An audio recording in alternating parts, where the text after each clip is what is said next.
chased by the deep state, fighting for independence, thinking about revolution, looking for alternative solutions.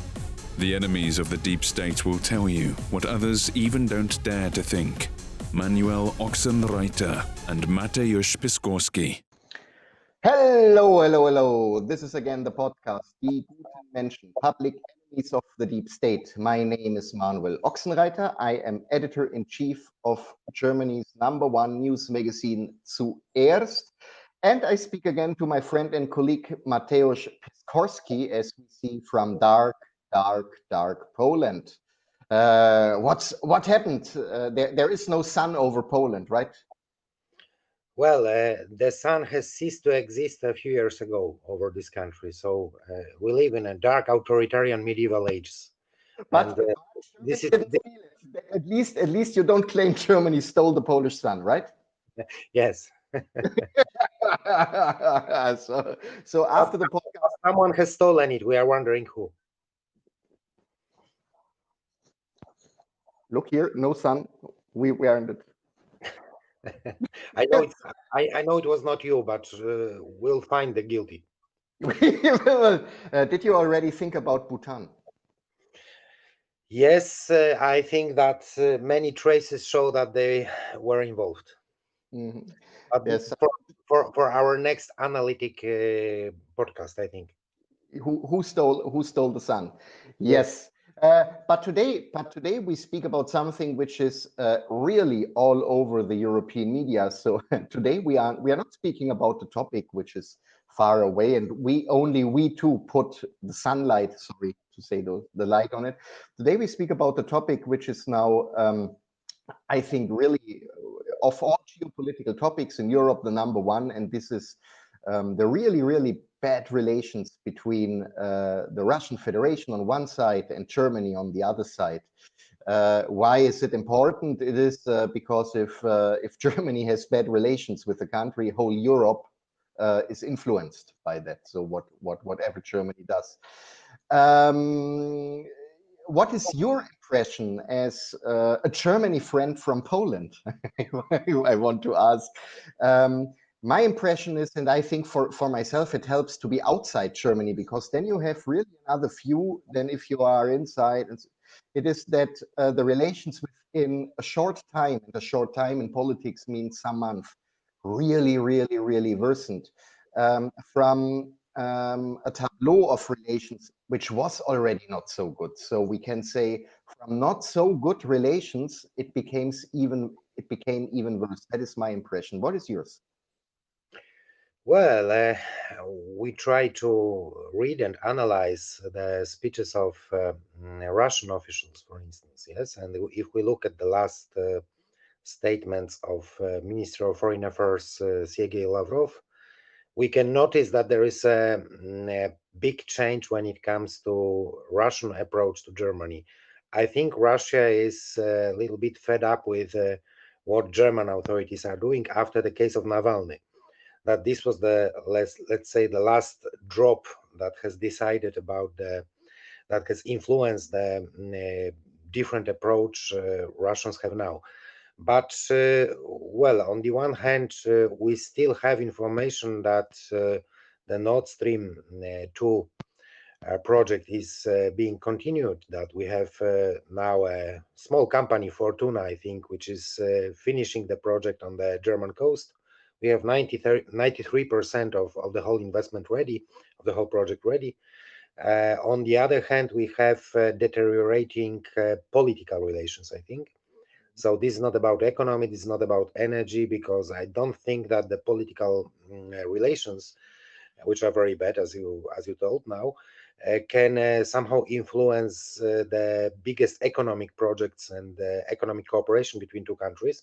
Nevertheless, I think that it was quite interesting to hear to one of the last speeches of Lavrov at the Russian Council on Foreign Relations, where he told that European Union, Europe has resigned from being an independent pole in the multipolar world. That was his statement, yes. And he was, of course, referring to the German politics, to the German policy, and the let's say dependence of Germany, of Berlin from Washington.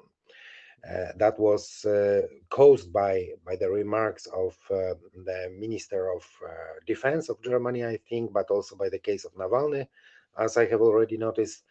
And on the other hand, in the same speech, he told that the only country now in Europe, of course, he meant more important countries, not the small ones, let's say from Benelux countries, but from among more important countries of European Union, only France, Macron, even have a more or less reasonable approach and an idea that Europe can become a sovereign pole in the new multipolar order which is shaping now. Yes, unfortunately, I think this is a quite a bitter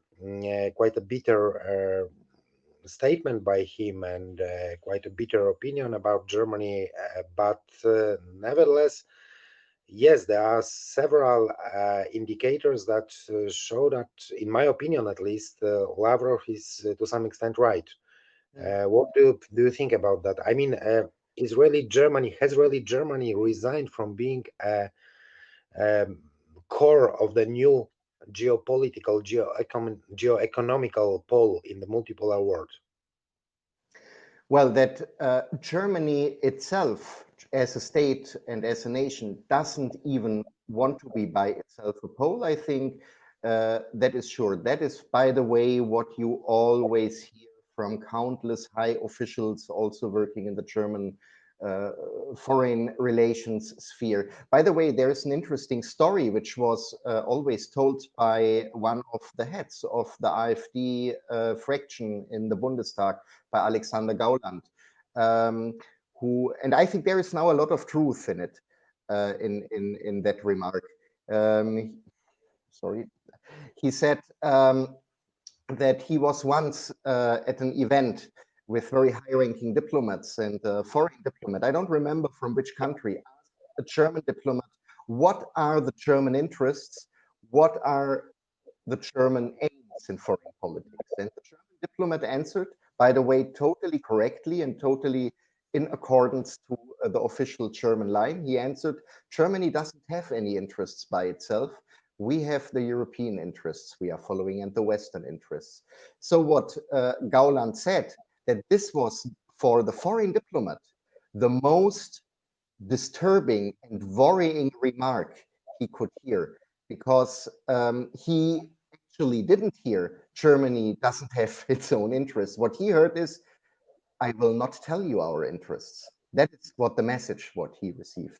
So what, in my opinion, what Germany is right now doing is not an advantage, not at all for Germany. In contrary, I think that strong countries, also like the Russian Federation, but maybe even within Europe, like France, also Italy, they mistrust these things, because every European nation is able and willing to define its interests, even if these interests are in a conflict with the interests of another country. But I mean, we have it, Hungary and Romania, they have even still a territorial question open, but both are willing and able to define these interests, yeah? Just to give one example. So that is the first point. I think that what we do there is not in our advantage. The second point is also what you emphasized right in the beginning of what you said, is that we have a good history. And I don't mean this now cynically, the good history. We have a good history in distinguishing our economical policy and the political statements and remarks. What do I mean? I mean that West Germany always was in a strong ideological conflict with Soviet Union, and of course also with East Germany. So all the remarks from all the politicians during the whole time of the bloc division between Western and Eastern Bloc were very harsh, very aggressive. But at the same time, West Germany and Soviet Union were the most reliable trade and business partners. That is what people don't know today very much. And there was no crisis interrupting this. There was not the Cuba crisis interrupting the trade relations. There was not the Ronald Reagan speech in the beginning of the 80s of the empire of evil and so on. So through all the international crisis, the trade relations between West Germany and the Soviet Union were very, very stable. And I think we should see what is happening today, in parts at least also in this tradition.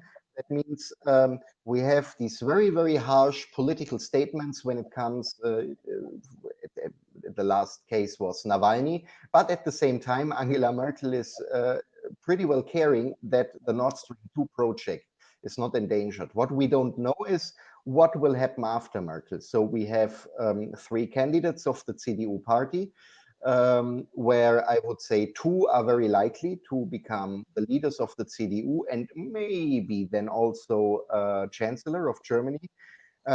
If, for example, someone like Norbert Röttgen will become the leader, it will look very, very bad, because he's an ideologically driven politician. He is not smart. I think we may say this here in a podcast. If a politician is not smart, we may say that, yes. So there is no insult.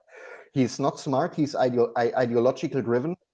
And I think that maybe Merkel hopes that if Röttgen will become the head and the leader, that he will be a little bit schoolmastered by the industry later on, that they will explain to him, you can now not simply say the same bullshit as you said when you were a little functionary of your party. You are now in responsibility.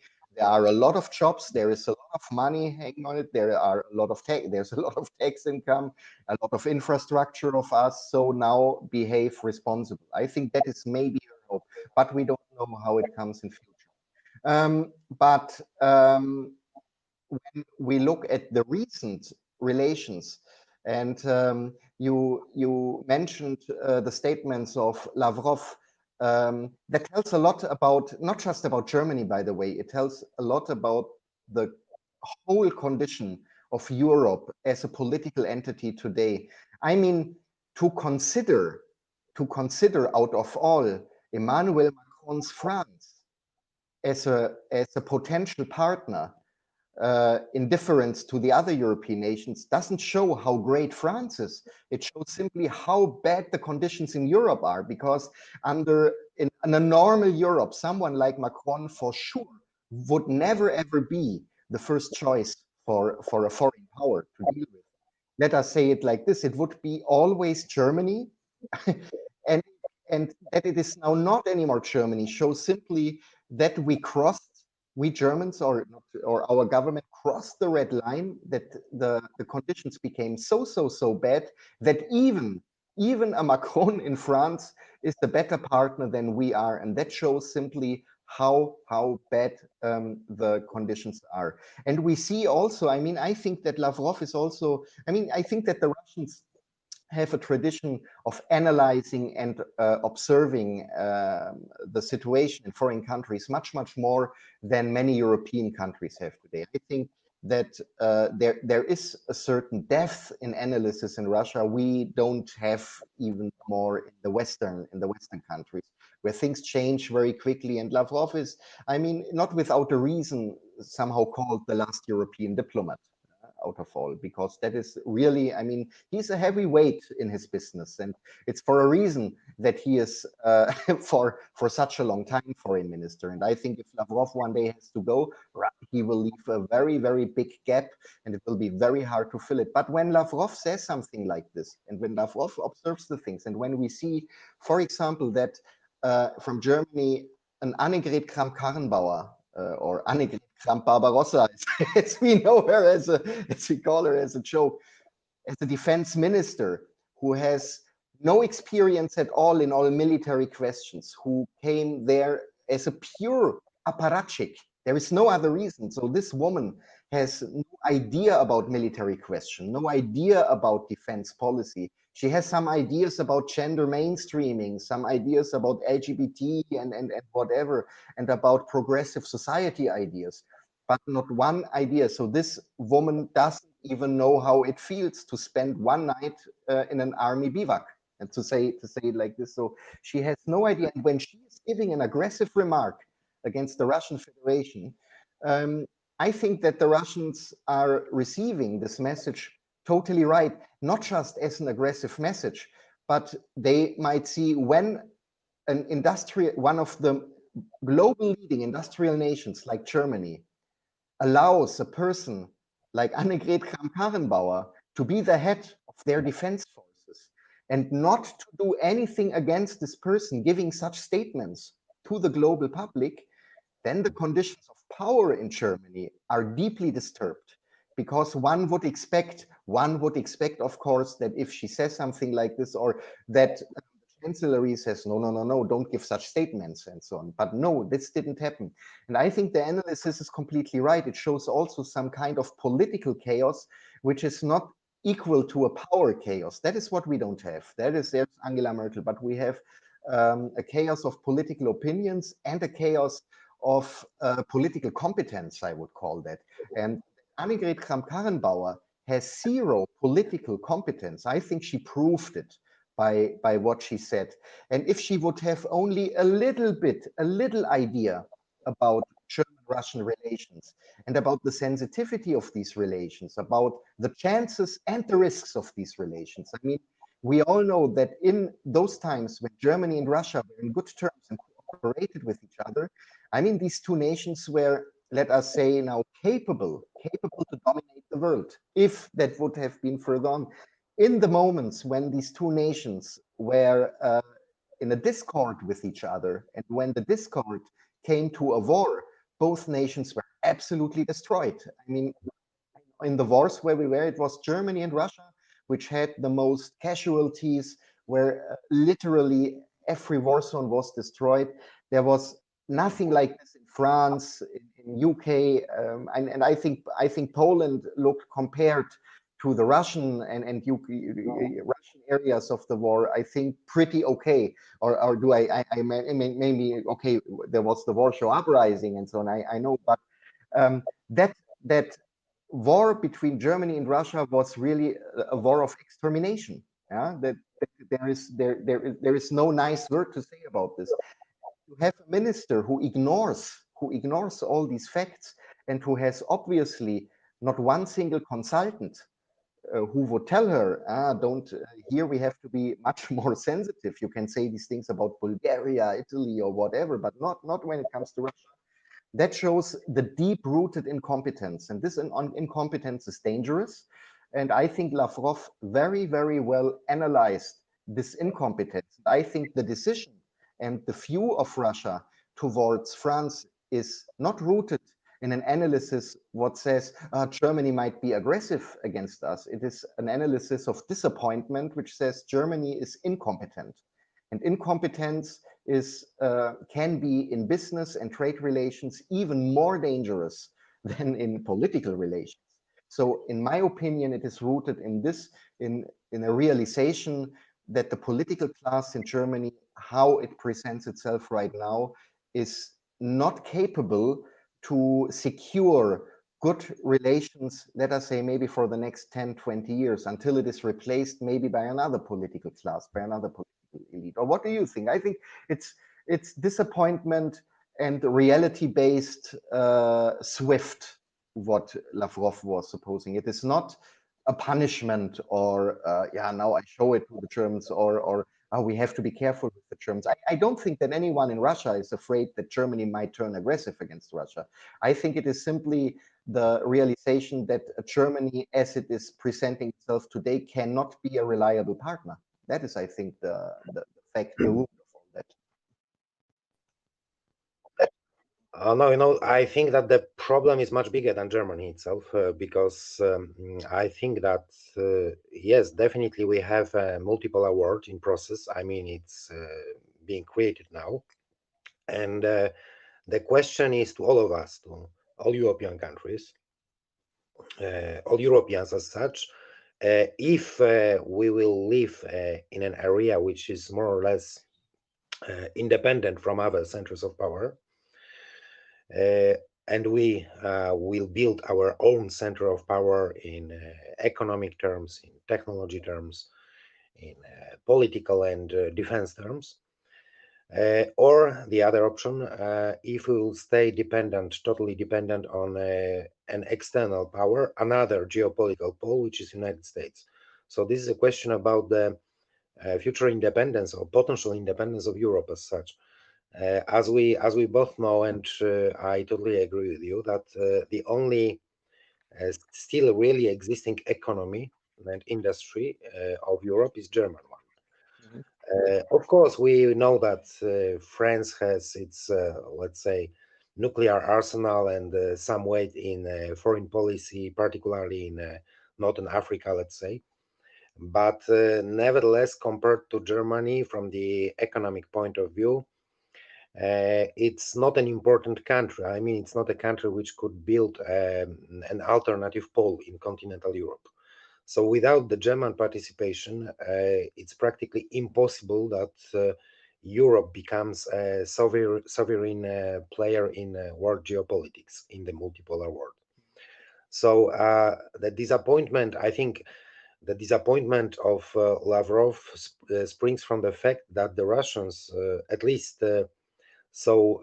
high-level skilled diplomats like Lavrov, Mhm. uh, perfectly understand that for their interests, but also for the interests of Europeans as well, it could be, it would be definitely more reasonable that Europe would become a separate geopolitical player with whom Russia could build their reasonable relations based on, let's say, mutual and not only understanding but mutual interests. Yes, because we don't have contradictory interests.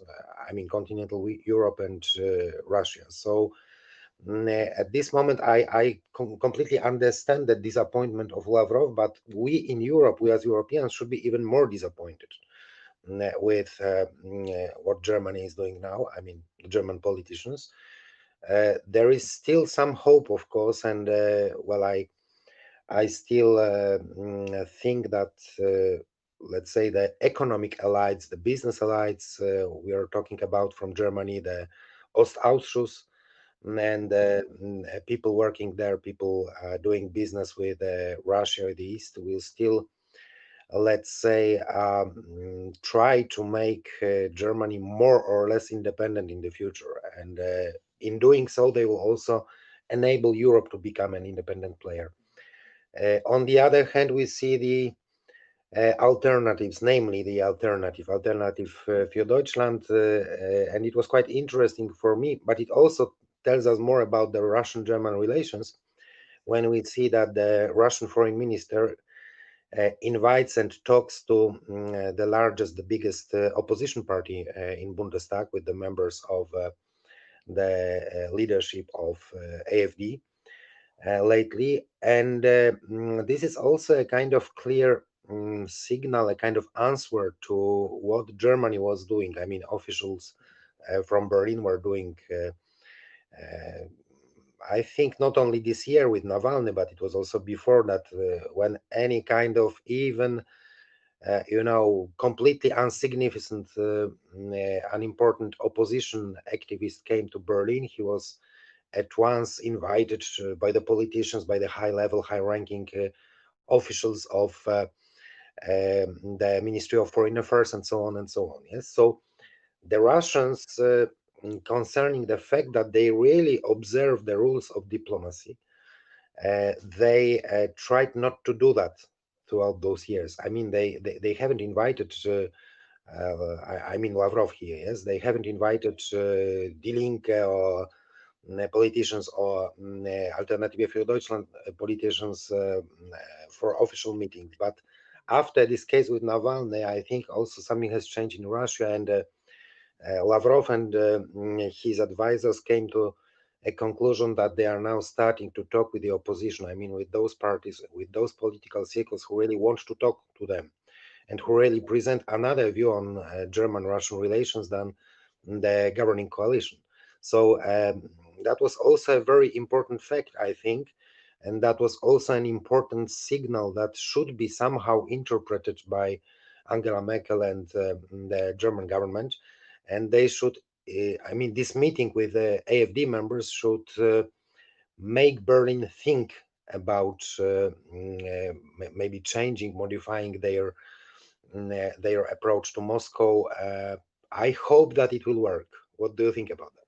Well, I know what I say now might be not being liked by a lot of AfD members and of course also by high-ranking AfD members. But I think that all the thanks and all the rewards that this meeting was possible doesn't deserve the Russians.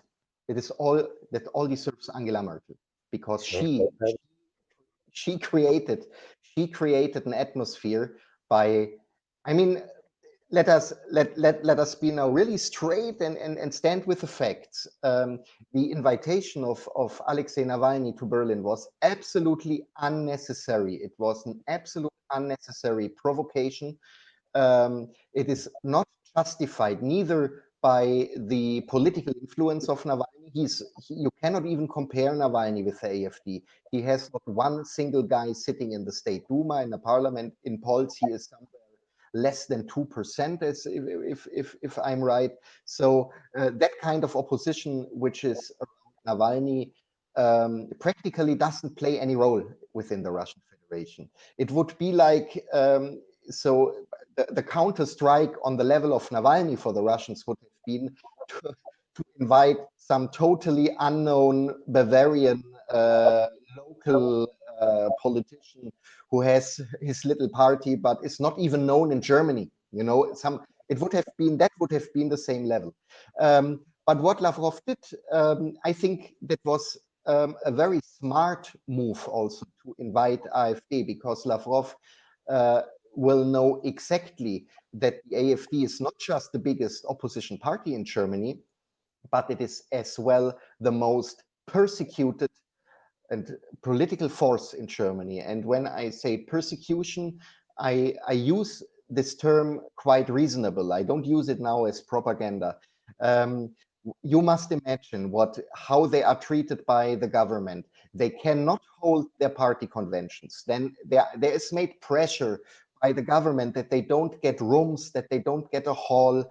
The hotel association is making campaigns that they cannot book hotel rooms. So, I mean, frankly speaking, what our government is doing to fight the AfD is exactly what we are reading nonstop about countries like Belarus or North Korea, how oppositionals are treated. And as I said, I don't mean this now as a cynical example. I really mean it exactly in the words I say it. So Lavrov really invited those guys who are not just opposition, but who are maybe the most persecuted political group in Germany right now. You must imagine that without any legal reason, there are now even newspapers close to the government discussing to forbid the AfD. That is very rare in Germany, that political parties are banned.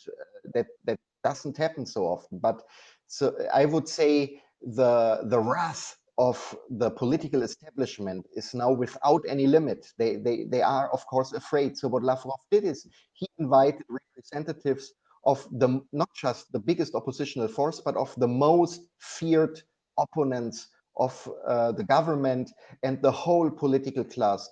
He could have invited also, for example, Christian Lindner from the Liberal Party. He is also opposition, and he is maybe the more traditional political force that would have been also, and maybe a Christian Lindner who has maybe far longer political experience, maybe he would have conducted maybe even a much more convenient talk in Moscow and presented himself with much more experience, than the AfD representatives maybe did. But no, that decision was very clear, and it was first of all a clear answer for the Navalny invitation, and it was an action. And I think Lavrov was thinking very well, and his consultants were thinking very well about this act, which gave the AfD all of the sudden, also in the German sphere, a far higher political value. It was like upgrading this party in a diplomatic way, and that was a step he didn't do by accident. That was a step, it was done on purpose, but at the same time, that sealed also the conflict between Germany and Russia. I mean, I don't say you cannot imagine how our mainstream media reported, because you can pretty well, but the craziness of the reports for this invitation and how they were going crazy and mad about this, you cannot imagine. It is, of course, much more harder now to ban a party which was officially invited by a superpower like the Russian Federation to meet the foreign minister than it was before. Yeah? This is the first thing. The second thing, what is important now, we speak inside the AfD sphere. The AfD is not a geopolitical monolith which says, yes, we are for a Eurasian sphere, we are against NATO, or at least critical to NATO. No, the AfD is until today a mosaic of different political opinions. There is, I would say, there is in many parts some kind of political ideological chaos even. We have even there very, very strong transatlanticists. But what happened after this invitation is what we can say today, that those in the AfD who are defending good relations with Russia and who have a lot of disadvantages because of this also. I mean, you know, it's the same in Poland. If you say in Germany that we should have good relations with Russia, the people don't say, this is a reasonable opinion, we should discuss. They say, you are paid by the Russians, you are working for the Russian Secret Service. That is, so you are stigmatized immediately. You are not stigmatized if you say we should have good relations with the United States of America. No one says that you are a CIA agent in other terms. You can even participate in events in US. Nobody will ask you who paid the flight. You can sit at the same table with the CIA official. Nobody will ask you then about what you spoke and if you are now officially hired. But God beware if this happens to you with Russia. So this is those people who pay a high price for expressing what they think. And on the other side, the transatlanticists in the AfD, those who were also always cheering Trump and so on, they didn't manage to deliver in 4 years. So in 4 years, they didn't deliver anything. They didn't meet Trump. They didn't meet Pence. They didn't meet Pompeo. There was no kind of any official contact. So that is a success of those who have criticism towards America. That is also important.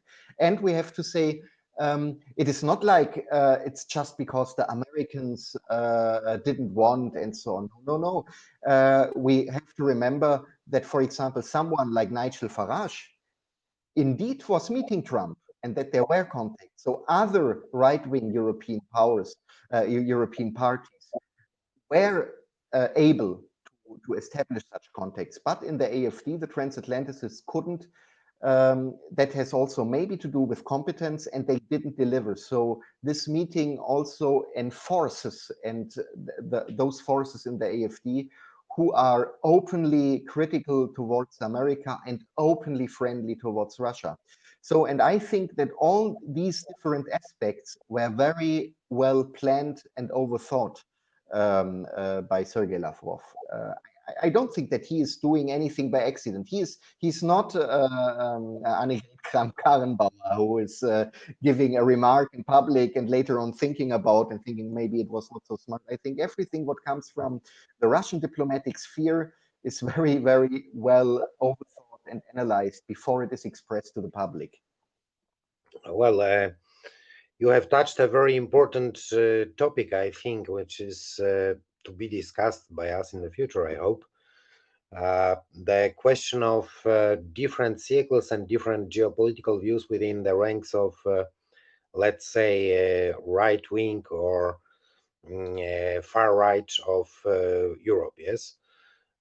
You have mentioned the reason why, I mean, maybe not the reason, but your thoughts about why they haven't met, I mean, the Atlanticists from AfD with someone from Trump's administration.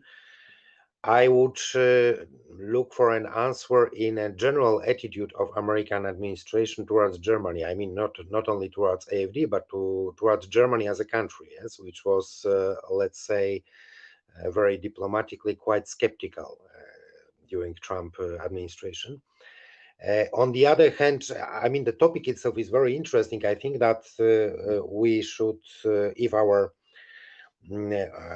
listeners and audience says that it's interesting, we should next time try to discuss maybe the all those divisions in such parties in the European Union, because lately we had a debate, for instance, in Sweden, where Sverige Demokraterna, the Swedish Democrats, switched their position and started to support NATO membership of Sweden, which was also quite very shocking for many people. And let's say that all these map and networks of different views and also different influences, perhaps within the ranks of European far right or European right parties, are another very interesting topic. Generally, we still let's also the left. I mean, we have to say that also we can summarize the whole European anti-system sphere into this, since we have on the far left exactly the same problems, conflicts, fractures, and developments. When I look, for example, to the German Die Linke, the only difference might be is that within the left, these conflicts have already a kind of tradition, while the most right-wing formations in Europe are, compared to the left-wing, new. So they are the political babies for these conflicts. There are people thrown into these conflicts with no ideological conflict experience. I think that is the difference. Yes, maybe you are right, but anyway, I think that all those divisions in within the ranks of all anti-system, let's say, or anti-establishment parties are very interesting. So basically, to resume our today's discussion, I would just say that hopefully we are all disappointed only for a short period of time, and well, hopefully the next year, when it comes to German-Russian relations, brings us opening of Nord Stream 2 with the official